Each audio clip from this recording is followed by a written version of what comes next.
Hi everybody, welcome back after lunch. We're going to start like 5 minutes ahead of time. That means I have 5 minutes more to talk to you guys. Yay. And I actually need that time because when I practiced my slides, I had like 42 minutes.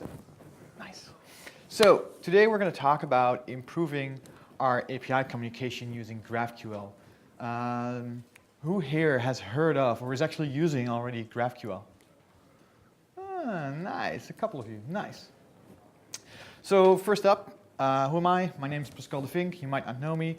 I'm from Europe, I'm from Amsterdam, where I organize Amsterdam PHP, a local user group.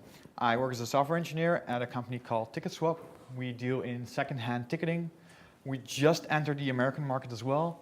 So if you're looking for tickets for a concert or a sports event, you know, visit us, ticketswap.com. In the past, I've worked with both SOAP and REST in production. And for about 9 or 10 months now, we have a GraphQL API in production. And that's what I want to talk to you about today. But before we get to that, why should you care about improving your APIs? You might already have a REST API and it works for you and you already like it. And you have all these things bolted on it. And everybody's happy. Why should you care about improving it? Well, let's take a look at a little history. So when I talk about APIs, I talk about web APIs solely, not RPCs, not sockets or whatever, web APIs. And like in the 90s, there was SOAP. Did anybody here ever use SOAP? Almost all of you. Unfortunately for you, yes, absolutely.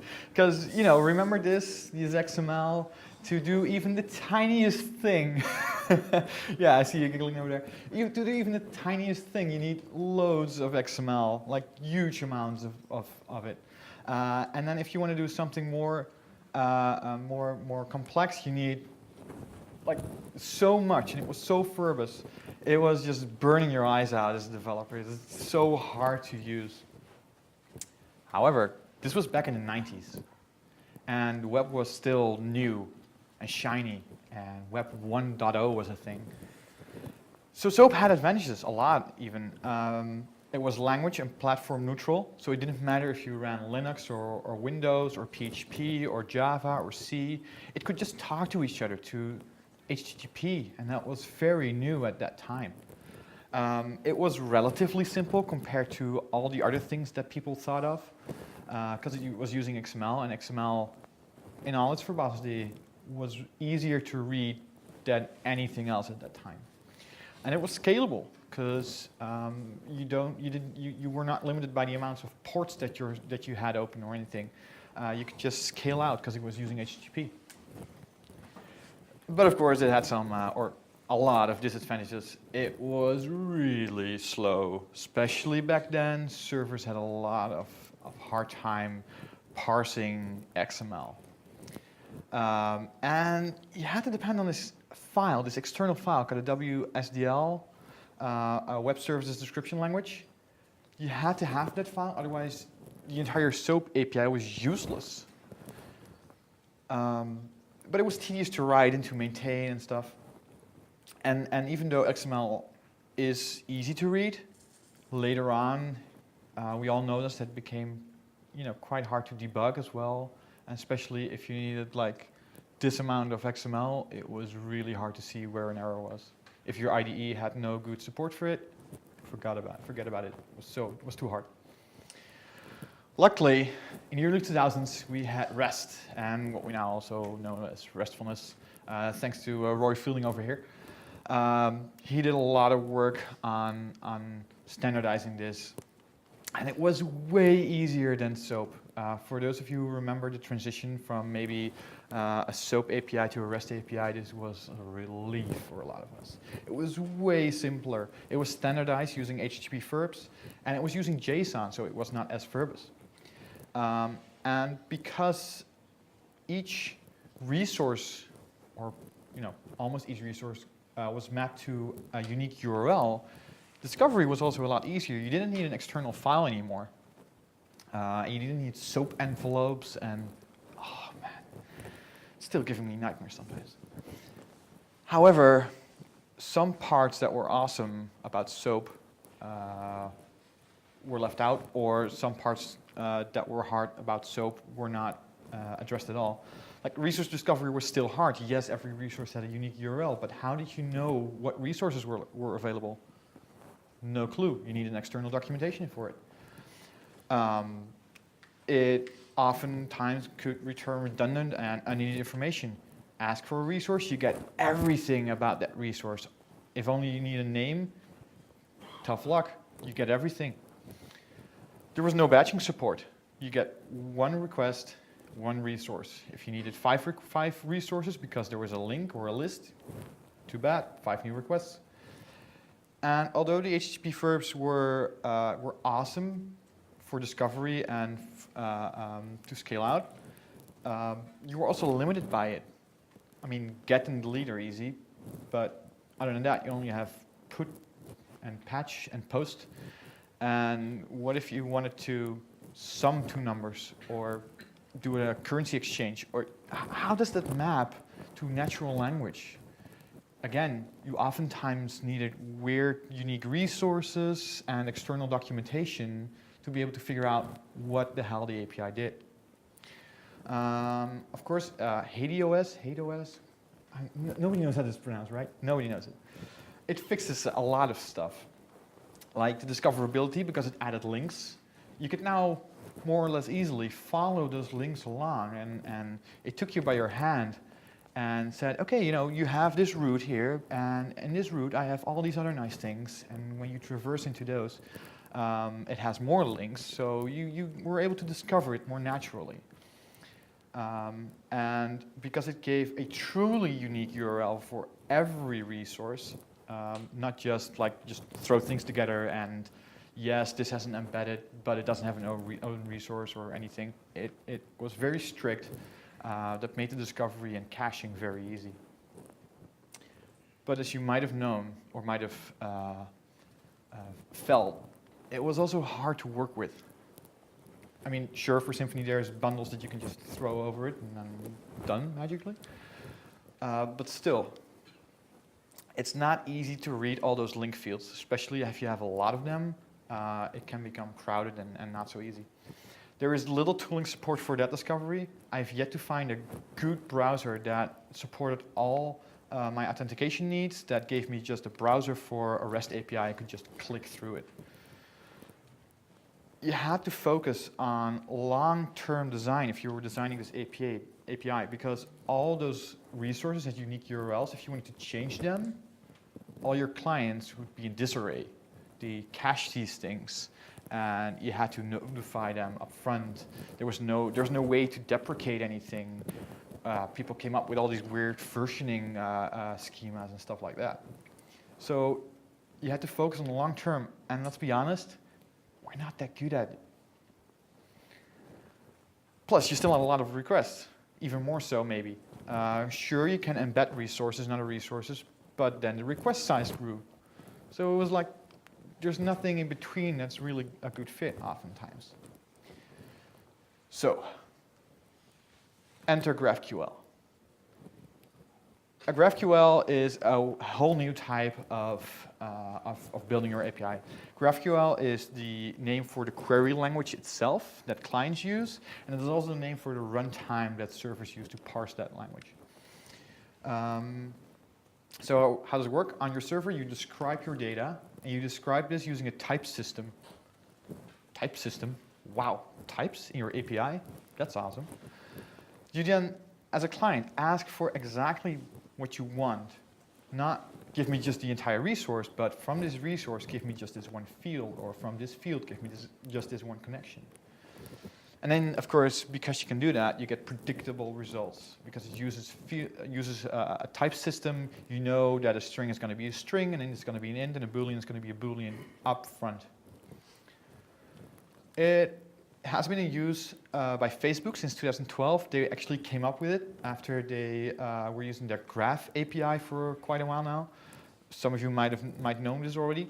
This is not a Graph API. This is something different than Facebook's Graph API. And it has been an open standard since 2015, and it got adopted by a couple of organizations already.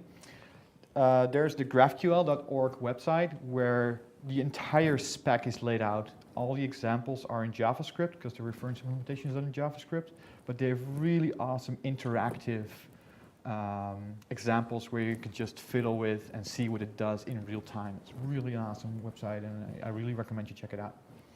It has been adopted by Shopify, Yelp, BuildKite, and most recently by GitHub.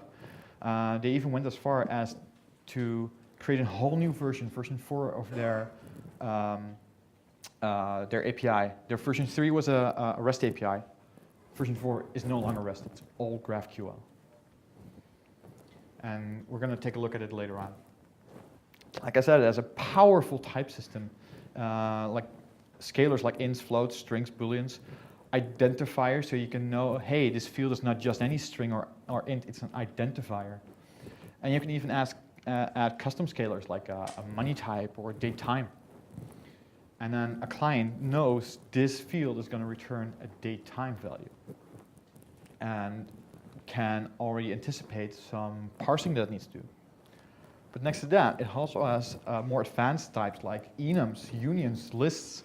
You can specify whether a field is null or non-null. It has interfaces in your API. This is huge. So like I said, you only get what you need from the API. And in our case, this was especially useful for our mobile clients because the request size was not even cut in half. It was only a fraction of the original request size that we had. You can also get many resources all at once. You're not limited to just one thing.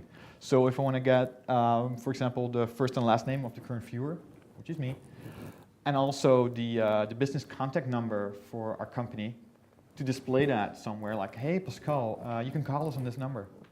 I can now do this. Previously with REST, you'd had like 2, maybe 3 different requests that you had to do. This is all just one request. Since it's so new, I mean, the standard got open sourced in 2015, and although we're now in 2017, it's still very new. That being said, there are a lot of developer tools being built out there. For example, this is Apollo Launchpad. Apollo is a company dedicated to the advancement of GraphQL, and Launchpad is a tool they made where on the left-hand side you can just type JavaScript, and when you save that, it will immediately refresh the right-hand side so you can actually test out the thing that you just built in real time. There's GraphQL, which is the standard browser for GraphQL.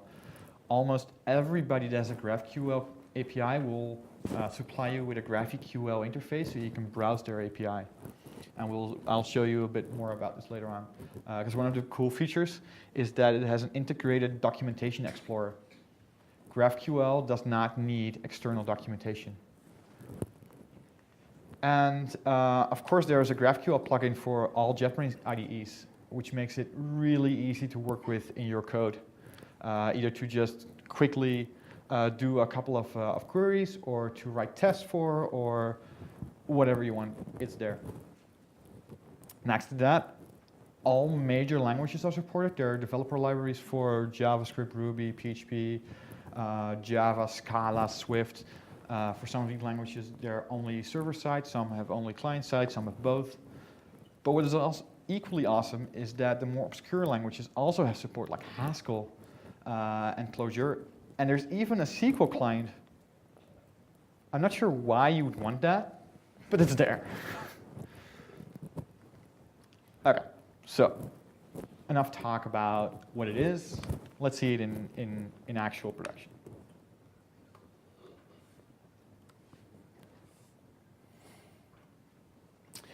So like I said, GitHub moved from their v3, their REST API, to their v4 GraphQL API, and this is their entire browser. As you can see here, I'm now logged in. If you're not logged in, there's an easy button to do that. And then they give you this entire GraphQL thing to just explore their API. Like I said, here on the right-hand side, there is a documentation explorer. And the first thing we notice is that there are root types. There's these things called root types. Every GraphQL API starts out with 2 root types, query and mutation. It might be obvious, but query is for everything that you want to get, and mutation is for everything that you want to change, or delete, or update, or add. And what's nice about it is that I can now click through. So, for example, if I want to know more about query, what it returns, I can query any of these. So, for example, I can go to viewer, which is the current viewer of the API. That will return a user. In fact, because of the exclamation mark, I know that it will always return a user. Always. I'm guaranteed to get a user out of it. And then a user has all these other fields, like a company that it belongs to when it was created, who it's following, their location, their name, organizations, repositories, pull requests, everything that you know about GitHub, it's in here. So let's try a couple of things. So, for example, if I have a query here, and I want to add like this. And I want to get the viewer out, and I want to have the name of the viewer. Now, if the Wi-Fi god's willing, then this is my name. Then I want to know the first, let's say, 5 repositories that I have.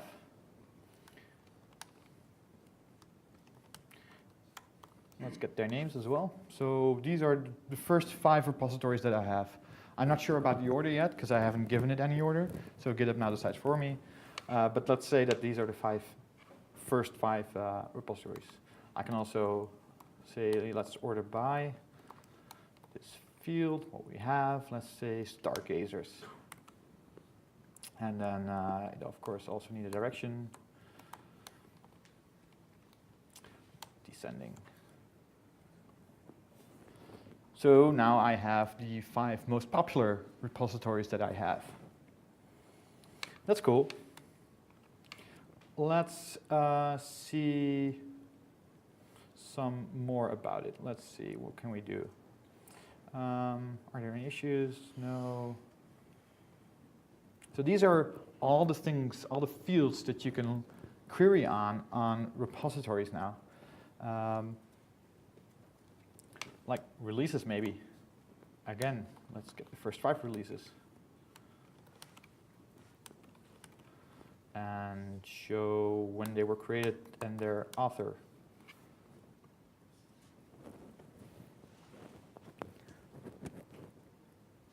I have no releases for any of my repositories. That doesn't matter. So who wants to take a guess at how many REST requests this takes to do normally?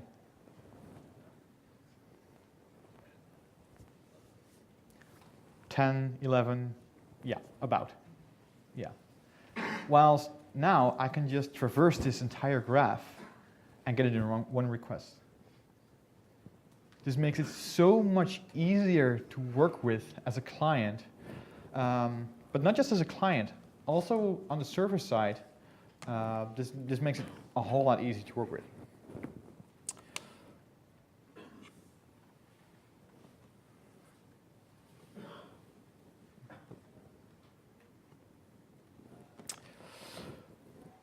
Okay, so that is how it works. That is what it can do for you, and that is a little bit about GraphQL and how you can export this.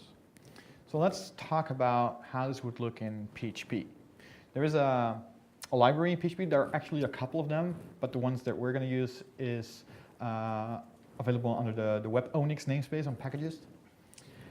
So you can do this in plain vanilla PHP, but it will take a lot of code and very unwieldy code as well. So you can do this, but I mean, this is not something we want to write every day probably, like custom handling of requests and responses. You don't want to do that. Plus, we're at the Symfony conference, so let's take a look at how it would look in Symfony instead. There is an excellent bundle, it's still called a bundle, in the Overblock namespace. Overblock is a French blogging company, Overblock. And they are using GraphQL as well. they're using the same PHP library I just showed you, but with all the Symfony niceties. It recently got support for Symfony Flex as well, so it's already usable in the latest version of Symfony with Symfony Flex if you want to create a new project. And yesterday I opened up a pull request to add support for Symfony 4, and they're already hard at work about it. So I expect that to be available like next 2 weeks or something. So they're really keeping up with all the developments in SymfonyLive. So the only thing you need is, of course, configure Composer to allow the contributions in Symfony Flex, and then require the bundle. Symfony Flex will automatically set it up for you, make sure that it runs. The only extra thing you need if you want to use GraphQL is Twig, because it needs Twig to render, but that's it.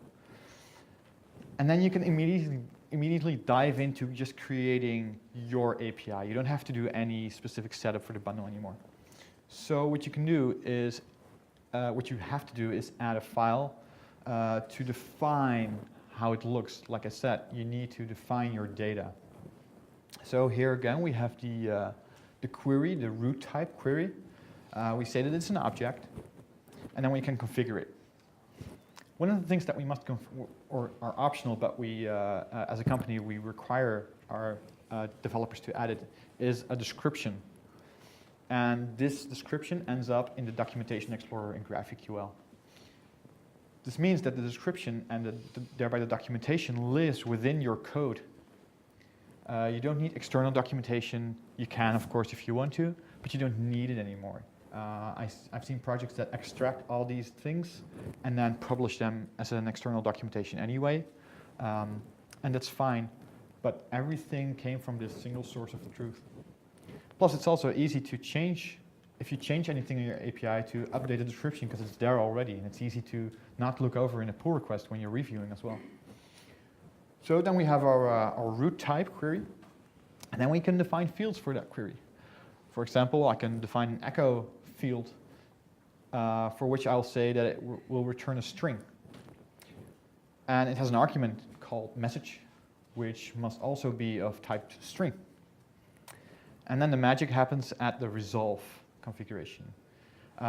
This entire field will be resolved by what we call a resolver, which is basically a controller in an MVC pattern. And it's using Symfony's expression syntax to point it towards that resolver. So what is the resolver then? It can be anything. Any kind of PHP function is valid, but we've decided to standardize on a class. So you can do dependency injection and everything. So let's call it EchoL. It has a resolve function. It receives input, and then it just returns the input again. Then there's only one thing we need to tie this together, and that is that we need to tag this class with the overblock GraphQL resolver tag. There is also an interface for this, but I haven't figured out yet how exactly to use it, because you also need to specify a method and an alias. The method obviously refers to the method in the class, and the alias, this one, is called echo in our case, and that refers to the echo in the resolver. So that's how they are tied together. So let's see how that works.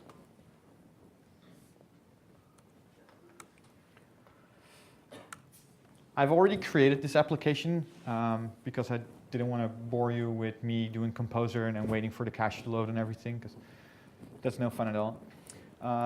So this is the project that I created. This is a Symfony 3.4 project, I believe, but it already uses all the new directory layout and all the new configurations and stuff like that. So this is the query that I was talking about, and in this case I took it even a little bit further. Echo is no longer of type string, it is now an object of its own. So once we query the echo, we know, hey, we're getting back a new object which has more fields. In this case, it has an echo field and a reverse field. And we'll see how that works later on. And then here is our resolver, which is now returning an array instead of just a simple string. And that array will be resolved to an object by the API itself. And here in the services YAML file, you'll see the tags that I'm using. This is really simple to add, and this is actually everything you need. So if I start this project,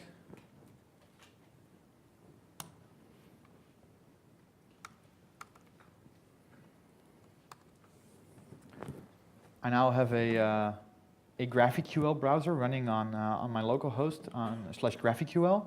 This is automatically provided by the bundle, and this is exactly the same as GitHub provides. And again, I have the documentation explorer on the right here, so I can go into what query has. It has our echo field. It is of type echo. What does echo have? It has two other fields called echo and reverse.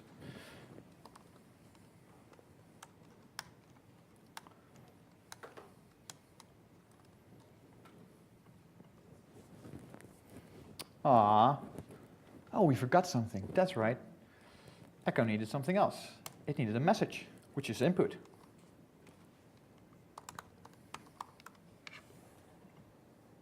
There we go. Because everything is strongly typed, you can see I now used a string as input. If I wanted to use something else, GraphQL automatically warns me like, hey, this is not going to work. Okay?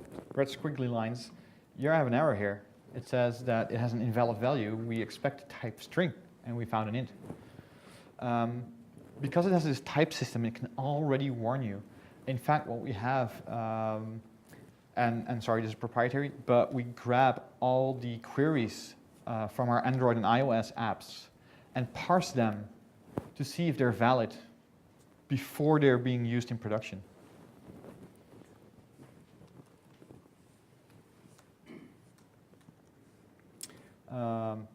I can also leave out all these other things, and then it will scream at me as well, like, hey, you have a syntax error. There is actual syntax checking, and this is really beneficial.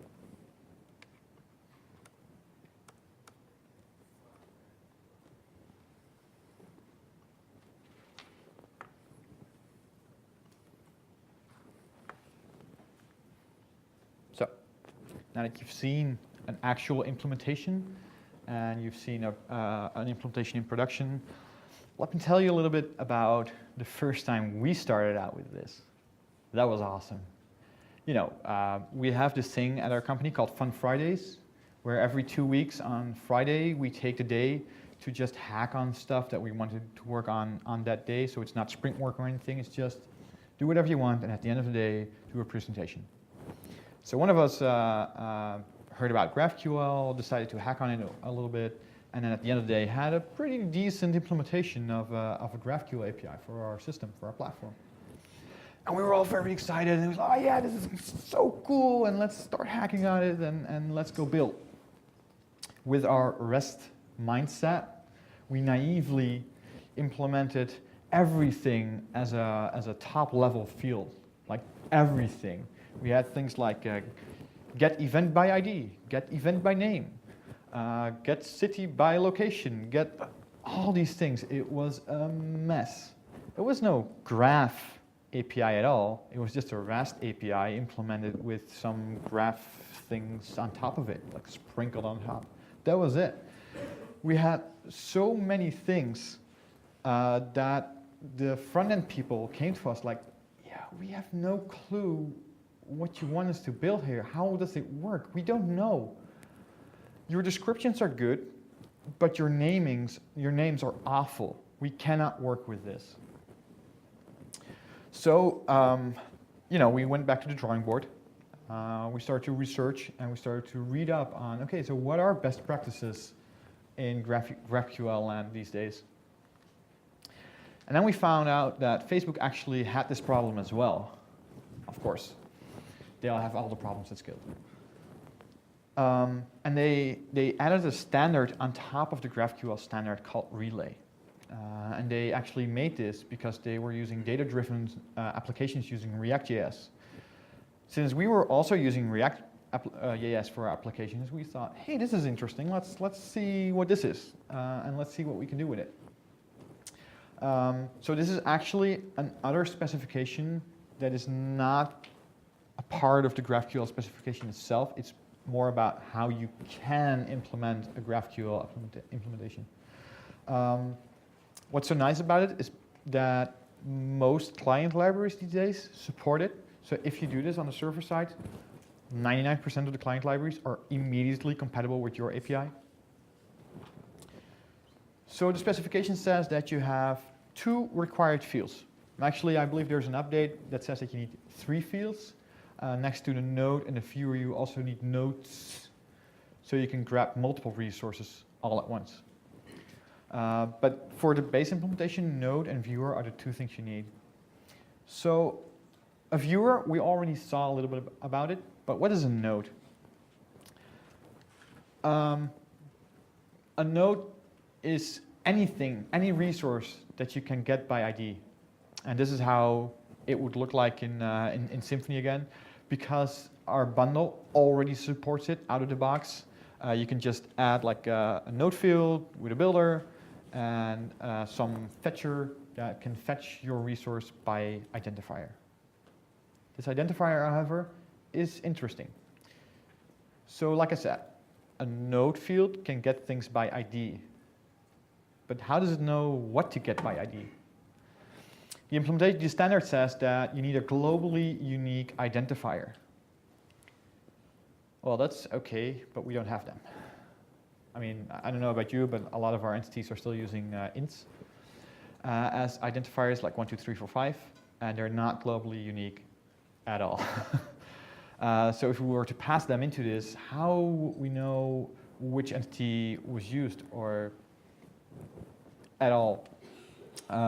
Actually, they use base 64 encoded values for that, and I'm going to talk about that later. So how do you use that then? You use it like this. You query for a node, you pass it an ID, like I said, it's a base 64 encoded value, and then you get something back. But you don't know what you're getting back. I mean, this could be an organization or a repository or anything else that supports get by ID. And GraphQL has this awesome fragments syntax where you can do 3 dots and then say, if this is an organization, query these fields as well. If this is a repository, get me these fields. And GraphQL supports this as well for all your auto-completion wishes. And by using this, you've just made a very complex but also easy to use way of grabbing entities. Like I said, those globally unique identifiers, how do you know which type to get? Like nodes, nice, what is it? I don't know. So what we do is we take the name of the entity, city for example, and the actual identifier, we concatenate them, base 64 them, and then we have a value that we can use. This is, I can say with 99% certainty, 99.99999% certainty, that this is a globally unique identifier within our platform. And this made a lot of sense to us. When we were first using this, we could eliminate like 90% of our fields that we had and replace them with this. Like I said, there's this viewer thing that is also required where the currently logged in user is meant by. Of course, the client has no way to know the ID of the user that is logged in. So it feels really weird to using the node field for that. And then there's this other thing that they specify, and that is how pagination works and how connections between these nodes work. And this is where the graph in GraphQL really starts to shine. I mean, you all had a primer in graph theory this morning, so I expect you to all know this by now, about what connection, edges, and nodes actually are. And I've already kind of used it in my example in GitHub. It looks like this. So you have this viewer, and you want the first and the last name, But next to that, you want another resource, or actually, you want a list of resources. For example, you want the number, all the start repository for the current viewer. And then you can say, give me the first 5. Depending on the API and the implementation, it might give you a default value, or you have to specify how many items you want to get. And then, so start repositories. And then this connection that you get back is a new object, a connection object. It's a special kind of object that has information about whether or not you can paginate, if you have a next page or not. And then you get the edge, which also holds a cursor, which is a link to the current item in the entire list of all the items. And with that, you can paginate to the next page, saying, hey, I have this cursor, give me the next 5 after this cursor. And of course, it gives you the actual node back. So this is nice, and you saw me doing this with the GitHub example. I had a pretty deep nested query.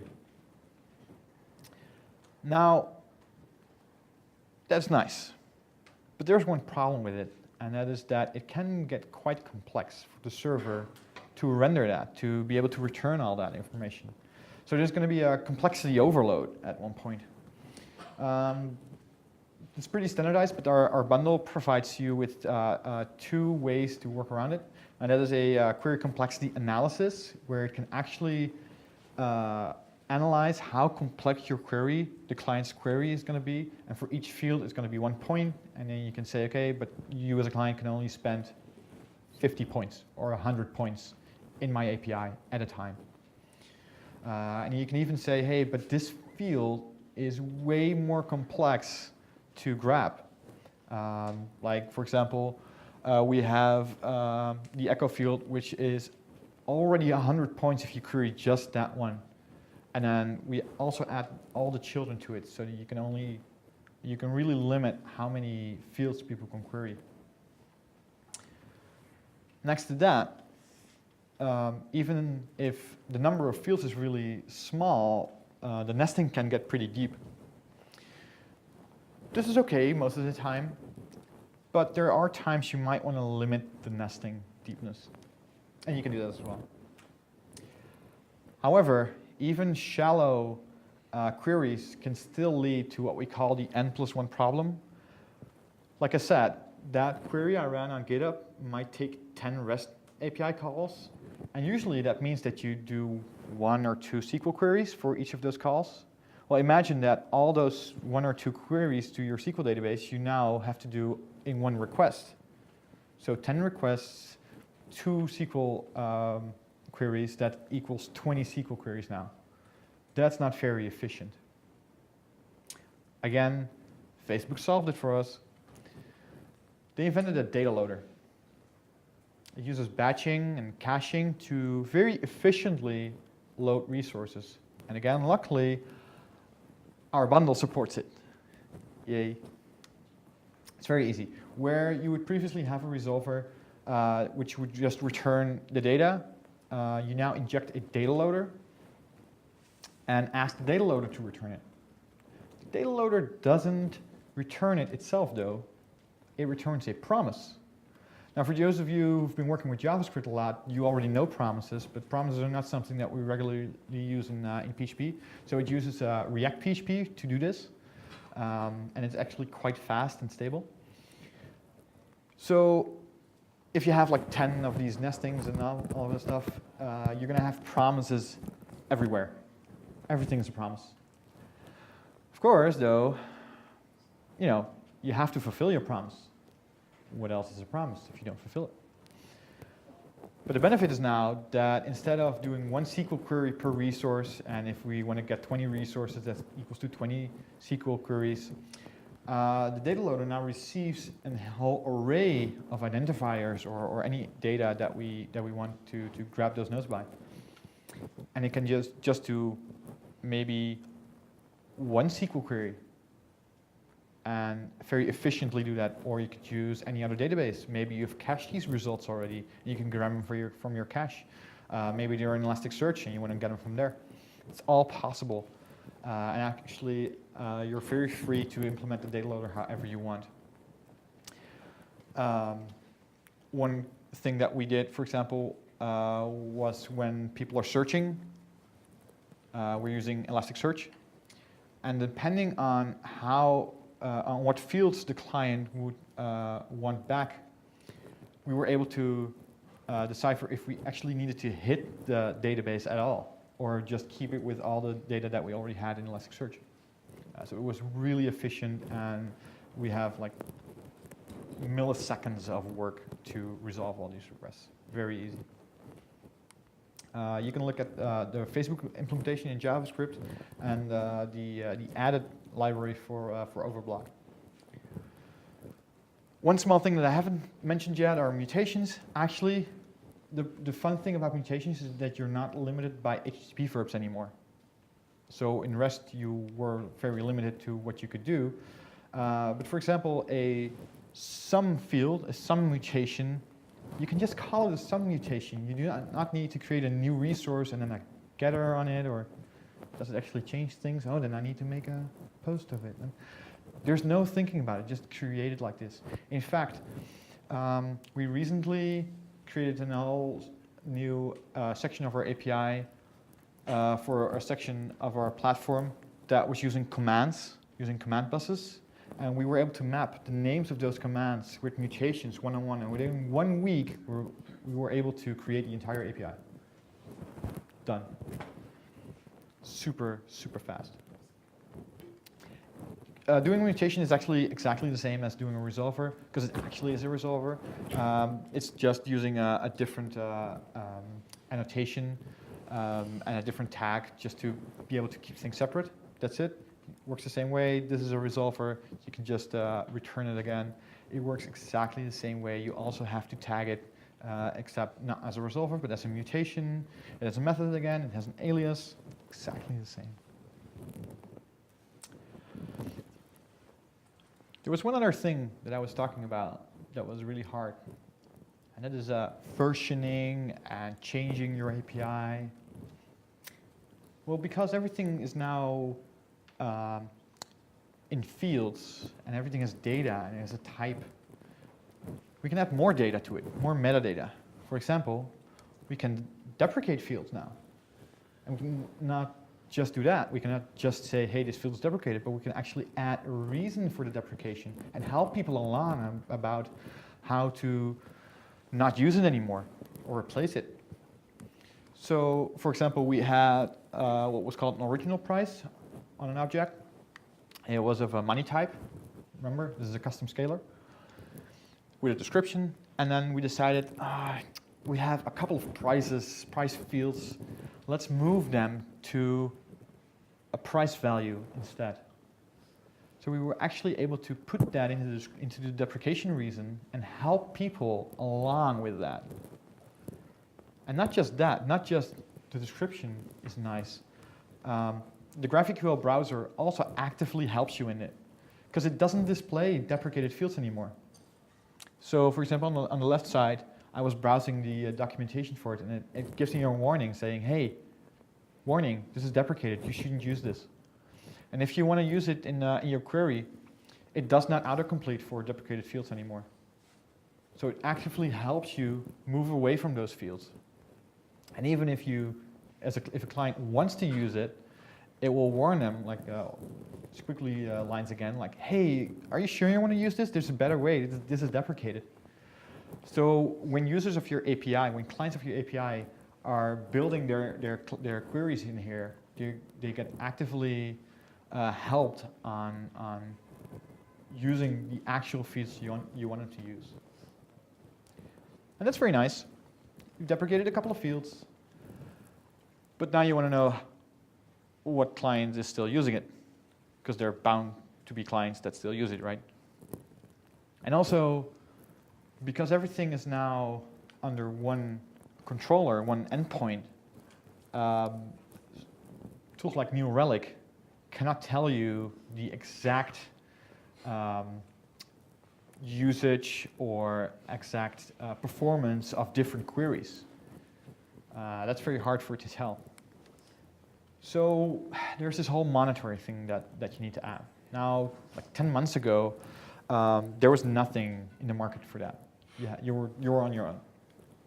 Luckily, Apollo, that company that I mentioned earlier, they made a tool called Optics that you can just plug in. There's an SDK for PHP, I believe, that you can just plug into your API, and then they have this beautiful dashboard and where you can see how the queries are behaving, what fields are slow, what fields are not slow, what fields are still in use or have been used for the past X amount of time, stuff like that. They're free, up to 1 million page views a month. But like I said, they were not available when we started out. Plus, we were already over that 1 million, so it didn't really matter for us. So we built a custom solution on the Elk stack, where we pipe every query to a backend process, parse it, and then throw to Logstash. And then we get this beautiful dashboard of all the queries that are being done on our platform. And we can actually inspect all those queries. We can search for fields, and we can see, hey, this field is still being used. Of course, we also add client information. So we can see, hey, is there a client connected? Is it an anonymous client or an authenticated client? We can see if it's being used by a mobile OS, because then it's a lot harder to get rid of your fields, because then clients need to update their actual application, of course. So we have all this rich information now about our API usage that we previously did not have if we would have a REST API. So to conclude, because I'm really almost done, it is, yes, it is hard to master. Like I said, when we first saw the power of GraphQL, we didn't know what to do with it, and we just started hacking away, and we made a lot of errors and mistakes. And I guess that if new developers join your team that have no actual experience with it, then yes, it can be hard for them to get into. And it's still rough around the edges. I mean, the libraries that we're using are not even at 1.0 yet. They're still unstable, things change. The spec is stable enough. I don't think it will change that much anymore. But people come up with crazy new ideas. For example, there are the query and mutation root fields, but somebody is now adding a subscribing or subscriber root field for WebSockets. That's pretty neat, but it's not in the standard yet. And there can be deep complexity problems that you previously did not have to think about. We had a problem where on search, on every letter that got searched, a very expensive field was queried as well. And that took down our entire website at one point. Not fun at all. So yeah, that can be hard to solve sometimes. Then again, it is really easy to work with. It is a lot of fun to discover all these things that you can do. There are some really powerful tools out there. Not just developer tools for libraries and frameworks, but also to visualize your graph and to stitch graphs together and stuff like that. So it's a really awesome field to work with. The lightweight communication makes it so good for mobile clients specifically. Specifically those in markets where internet connection is not that good. There's a lot of gain. And the inline documentation, I don't think we ever had so many people looking at our documentation. Because it's just there. You don't need to remember a new URL. You don't need to visit it. You don't have a new browser tab open at all. It's very easy to work with.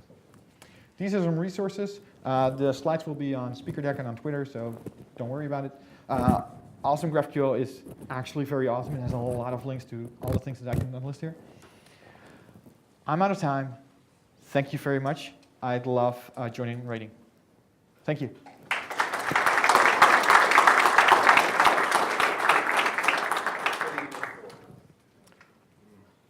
Do we have time for one more question, or? Don't think so. Okay.